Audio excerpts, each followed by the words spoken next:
Para que sermos escravos do pecado, se temos a graça de Deus como liberdade?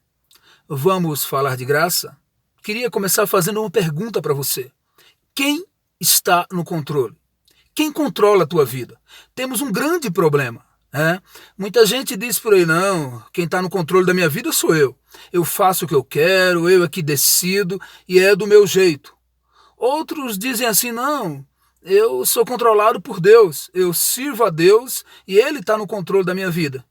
E há até outros que dizem, não, eu sou controlado por qualquer ser aí ou por qualquer pessoa, mas eu não sou controlado por Deus e também não tenho controle de nada. Estou deixando a vida me levar. Há esses perfis. Mas a palavra de Deus ela tem uma expressão que é muito forte. Lá em Romanos, no capítulo 6, o verso 16, que diz assim: não sabeis que daquele a quem vos oferecerdes como servos, serei escravo, seja do pecado para a morte, ou da obediência para a vida ou para a justiça. Duas escolhas, pecado para a morte, ou obediência para a vida.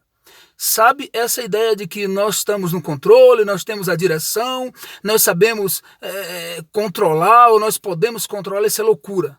Não passamos de fantoches.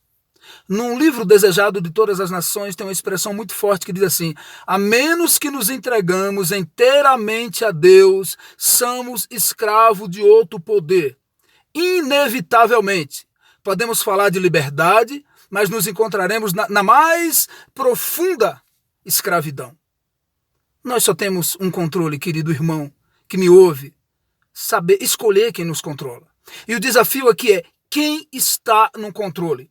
Quem controla a tua vida? Sabemos que é uma linha muito fina ou muito tênue entre a voz de Deus e a voz de Satanás. Porque Satanás ele é contrafacista. O que é contrafação? Ele contrafaz o que Deus faz. Não que ele tenha a moral de se parecer com Deus e nada, mas como ele é imitador, ele costuma confundir o ser humano que é fantoche, com uma voz parecida com Deus. Mas aquele projeto, eu orei e parecia que Deus estava me indicando, mas eu fui descobrir que bati com a cara na parede e deu tudo errado, tomei prejuízo, perdi tudo. A voz de Satanás dizendo, e você confundiu, achou que era de Deus.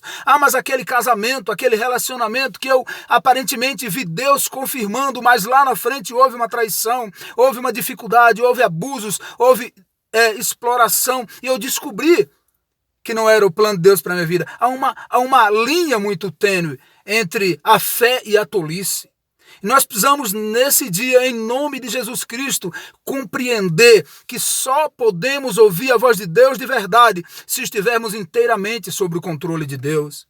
Sabe, você precisa escolher nesse dia quem te controla nessa noite. Você precisa escolher nessa hora quem vai te controlar, quem vai decidir a tua vida, quem vai fazer por você aquilo que realmente você precisa.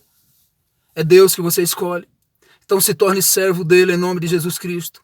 Não dá para dizer que serve a Deus e beber no cálice de Satanás, mas o que tem ocorrido aí muito hoje em dia é isso. Nós gritamos: Cristo, bom mestre, eis meu querer, tua vontade sempre cumprir. Mas nos pegamos bebendo no cálice de Satanás com os nossos desejos, com as nossas ideias e com as nossas vaidades. E nessa hora o Senhor Jesus diz assim para você: você precisa se submeter a mim. Você precisa ser crucificado com Cristo. São Paulo diz assim: eu já estou crucificado com Cristo. Estamos vivendo em um mundo perigoso para ser vivido. Estamos vivendo em dias terríveis, em tempos difíceis. E precisamos estar sob o controle de Deus, a menos que escolhemos ser controlados por Cristo e nos submetermos a Ele de corpo e alma, para Ele dirigir o nosso olho, dirigir a nossa boca, a nossa mão, o nosso falar, o nosso ouvir, o nosso sentir. Estaremos nas mãos do poder das trevas. E você não pode viver nas mãos de Satanás. Às vezes falamos que é um absurdo as atitudes do diabo, mas é triste e frustrante sabermos que nos pegamos muitas vezes bebendo no cálice dos demônios e servindo a outro Deus que não é o Deus do céu, o Senhor Jeová, o Deus Todo-Poderoso.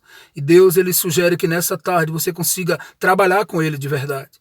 E o critério para crescermos e para termos uma semana abençoada sob o controle de Deus é a submissão total ao Senhor.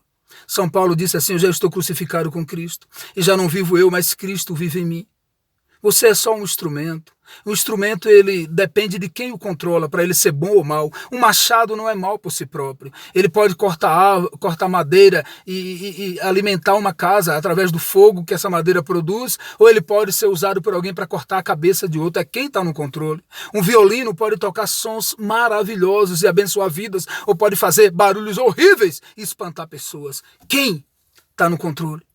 E para termos Jesus no controle, precisamos a crucifixão do eu, sermos crucificados com Cristo. São Paulo diz assim: eu já estou crucificado com Cristo e já não vivo eu, mas Cristo vive em mim. Olha para cá. Você pode escolher muitos meios de se matar. Você pode pular de uma ponte, pode subir numa rede de energia, pode colocar um revólver na cabeça, pode tomar uma garrafa de veneno ou uma dose de chumbinho. Mas você não pode crucificar-se a si mesmo. Alguém tem que fazer isso em seu lugar. Ninguém é capaz de produzir a própria crucifixão. E São Paulo diz assim: eu estou crucificado com Cristo. É a crucifixão do eu. É darmos a Cristo o controle totalmente, permitir que já não vivamos nós, mas que Cristo viva em cada um de nós e que Ele nos crucifique na cruz do Calvário para vivermos e parecermos com Ele todo dia. No futuro muito próximo, Jesus voltará em glória e majestade. Não temos certeza de nada, não sabemos o que será do amanhã. O nosso conhecimento não nos dá poder, as nossas indagações não nos dá poder, o nosso interesse de querer descobrir profecias e descobrir o que está acontecendo não nos dá poder. A informação não nos dá poder, mas Cristo nos dá poder. E nós devemos nos entregar inteiramente a Cristo e dizer: Senhor, crucifica o meu eu, crucifica o meu orgulho, crucifica, Senhor, e transforma a minha vida inteiramente. Faça isso e seja feliz, muito mais com Jesus de Nazaré.